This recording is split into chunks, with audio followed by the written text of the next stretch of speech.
organiser des actions.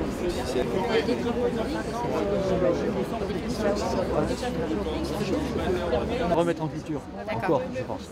Avec beaucoup, il faudrait plusieurs années pour que le terrain reprenne sa vie. Et bien aujourd'hui, donc c'est Philippe Laya qui est entendu actuellement là pour répondre à de la violence aggravée vis-à-vis de M. Launay, qui était ancien maire de Chassieux. Donc voilà, c'est vraiment... bon, il a eu quelques gestes d'énervement par rapport à ce monsieur, et du coup, ce monsieur a porté plainte pour violence aggravée, donc c'est pour ça que Philippe est entendu en ce moment. Donc nous, on est là pour exprimer un peu notre solidarité à Philippe, et puis le soutenir, en disant que les faits qui lui sont reprochés, c'est vraiment rien du tout par rapport à tout ce qu'il subit, tout ce qu'il a subi depuis 6 mois là, sur sa ferme. De la part du Grand Lyon, de la part de Colomb, Crimier, etc. Au niveau juridique, aujourd'hui, le Grand Lyon on peut considérer que le Grand Lyon est propriétaire des terres, même si Philippe Laya n'a rien signé, n'a pas signé d'accord ni rien. Par contre, le Grand Lyon n'avait absolument pas le droit de démarrer le chantier. Or, le chantier, vous avez vu, sur les terres là-bas, c'est Verdun, quoi. Ça a été tout retourné, etc., quoi. On ne peut pas accepter ça, donc c'est aussi pour ça qu'on est là, hein, pour dire pour demander l'arrêt immédiat du chantier, quoi. Donc là, il y a eu un appel, en tout cas, de la Confédération Paysanne Rhône-Alpes, qui a d'ailleurs fait un communiqué. Après, il y a certainement plein d'autres gens, des autres associations qui soutiennent, et puis des individuels, hein, des gens qui sont là à titre individuel, des copains à Philippe, voilà. On va dire qu'il n'y a pas de mot d'ordre général.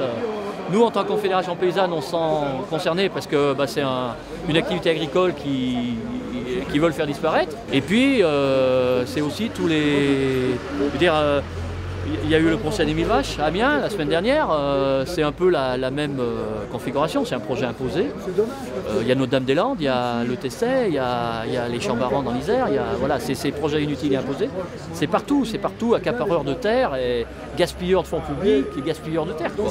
Il y a une association qui s'appelle Déplacement Citoyen, qui a beaucoup travaillé sur Jean Murard, qui a beaucoup travaillé sur les chiffres, qui dit que de toute façon, tous les accès, les routes, les trémies, etc., ça va être pris en charge, le prolongement du tram, tout ça, ça va être pris en charge par la collectivité publique. On parle de 500 millions d'euros. Donc ça, c'est pas Aulas, c'est pas Colomb, Crimier, c'est pas... ça va être des fonds publics, tout le monde va payer. Il y a un autre paysan qui a été exproprié de, je ne sais plus, 5000 m² ou peut-être plus, un terrain sur lequel il y avait ses serres. C'est un gars qui vendait en direct, en AMAP et tout ça. On lui proposait 78 centimes d'euros. Finalement, au bout de plusieurs années, il a fini par lâcher à 1 euro le mètre carré. Aujourd'hui, elles valent déjà 360 € ces terres. Voilà pourquoi le Grand Lyon ne veut pas étudier la proposition, par exemple, d'un tracé alternatif. Bon, on sait bien que c'est pas la solution au niveau global, un tracé alternatif. Mais si jamais le grand stade se fait, au moins pour protéger cette exploitation, il y aurait ce tracé alternatif qui serait possible sur des terres qui appartiennent déjà au Grand Lyon. Sauf que le Grand Lyon préfère acheter des terres à 1 € le mètre carré sur les terres de Philippe Laya et valoriser les autres à 600 € à des promoteurs immobiliers, quoi. C'est uniquement ça le but de l'histoire. Bah oui, depuis le temps qu'il subit ces pressions, je pense qu'on peut parler de harcèlement, hein. D'ailleurs, il y a une idée qui fait un peu son chemin, c'est que après là, que Philippe aille porter plainte pour violence aggravée auprès du Grand Lyon, de la part du Grand Lyon, quoi. Parce que la violence, elle est pas de son côté, elle est du côté du Grand Lyon, quoi.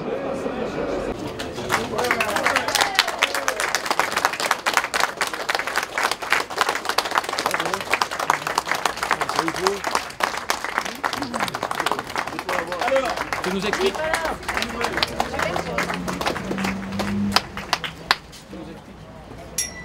Que je dois revenir encore. Le 1. Pour une confrontation. Voilà. Comment ça s'est passé? Normal. Monsieur Darlin a menti, il a dit que je l'avais attrapé par le callback. À aucun moment, je l'ai attrapé par le callback, j'ai parlé avec les mains comme ça, peut-être que je l'ai un peu effleuré, et voilà, et après il a fait des faux témoins. De toute façon, comme je dis, il n'est pas tout blanc, et c'est un menteur, il veut me charger.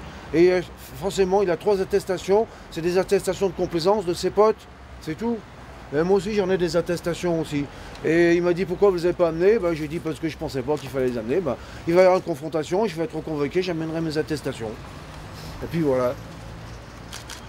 Il n'est pas touché parce que je parlais avec les mains, tout ça et tout. Je lui dis, regarde les temps de merde que tu m'as mis dans mon champ, tu m'as enculé, tout ça et tout, ma terre, et voilà. Donc alors après, les gens, ils extrapolent, et puis il y a ça, et ils disent ça. Non, mais en fait, de toute façon, je ne l'ai pas frappé. J'aurais peut-être mieux fait finalement, du coup.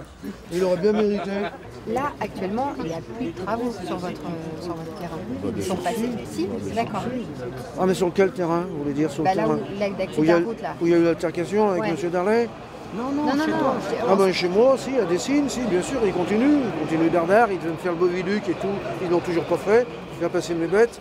Les moutons, ils mangent. Et les moutons, ils veulent plus rentrer, ils veulent plus sortir le soir, ils ont peur, ils sont perturbés.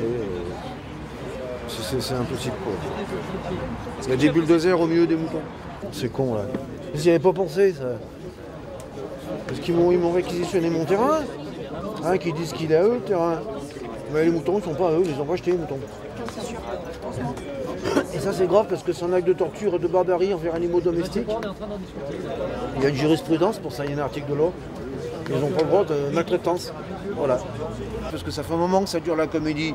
Et quand j'étais sur mon terrain le 2 septembre, que le policier il m'a dit voilà, vous n'avez rien à faire ici. Je lui ai dit comment ça se fait? Je suis sur mon terrain, il m'a dit non, vous êtes sur un chantier qui est interdit au public. Et ils sont venus à 3 ou 4, ils m'ont encerclé et ils m'ont amené au poste.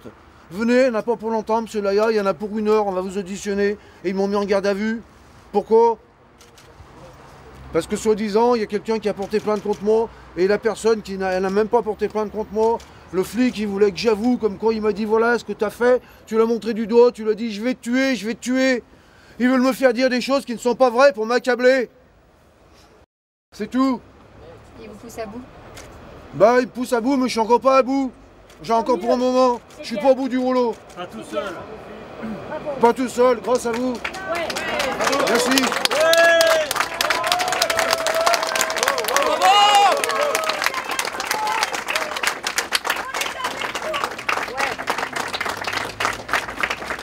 On va l'arrêter ce chantier.